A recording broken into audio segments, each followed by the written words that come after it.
The first time I saw it, I was 8 years old.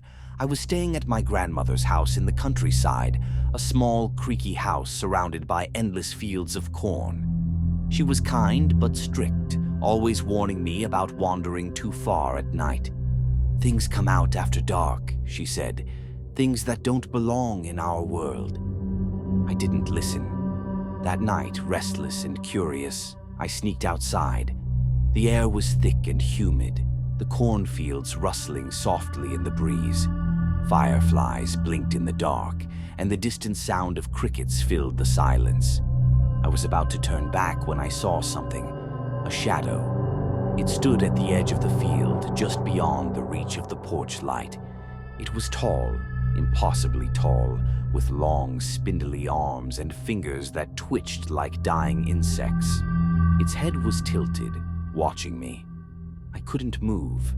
Then it took a step forward. The rustling of corn grew louder, as if the whole field was moving with it. I turned and ran inside, slamming the door behind me. My grandmother was already awake, staring at me with wide, knowing eyes. "You saw it, didn't you?" she asked. I nodded, my body shaking. She sighed, drawing the curtains shut. "It knows you now. It never forgets a face." I never spoke of it again, but I never forgot. Years passed. My grandmother died. The house was left to me. I returned as an adult, thinking myself foolish for ever believing in childish nightmares. The town was quieter than I remembered, emptier. The fields were overgrown, the house dustier than I expected. The first night back, I barely slept. The house creaked and groaned as if breathing. Every shadow seemed too dark, too deep. The memory of that night long ago clung to me like damp air. At midnight, I heard the rustling. Not the wind, not animals, something else. I sat up in bed, my pulse hammering in my throat. Slowly, I crept to the window and pulled back the curtain. The cornfield swayed unnaturally, shifting in waves though the air was still. And there, standing at the edge of the field, just as before, it, taller than before, darker. Its fingers twitched, its head tilted, watching me. I stumbled back, my breath coming in short gasps. Number, it wasn't real. It couldn't be real. I shut the curtains, locked the doors, and tried to convince myself I was imagining things. At 3 a.m., I heard footsteps outside the house. Software slow, dragging. I didn't move. I didn't breathe. I stayed in bed, squeezing my eyes shut like a child hiding under the covers.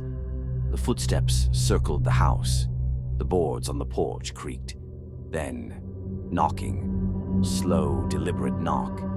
I buried my face in the pillow, willing it to go away. The knocking stopped. Silence. Then, from just outside my window, a whisper. My name. Spoken in a voice that wasn't human. I didn't sleep that night. By dawn, the fields were still again. There were no footprints on the porch. No signs that anyone or anything had been there. But I knew it had come back, and this time it wasn't leaving. Days passed. The thing never appeared in daylight, but I felt it. Watching, waiting. One night I set up cameras around the house. I needed proof. I needed to know if I was going insane. The next morning I checked the footage. Most of it was static, but one frame, just one, remained. It showed the front porch, empty. And then, in the next frame, a face, not human. Mouth too wide, eyes too black, fingers stretching toward the lens. I smashed the laptop. I packed my bags. I drove away without looking back. I sold the house, moved to the city. I surrounded myself with people, with noise, with light. For years, I convinced myself it was over. But now, at night, in the quiet of my apartment, I hear knocking, software, slow, deliberate. And sometimes, when I close my eyes, I hear it whispering my name, waiting, because it never forgets a face, and it never lets go.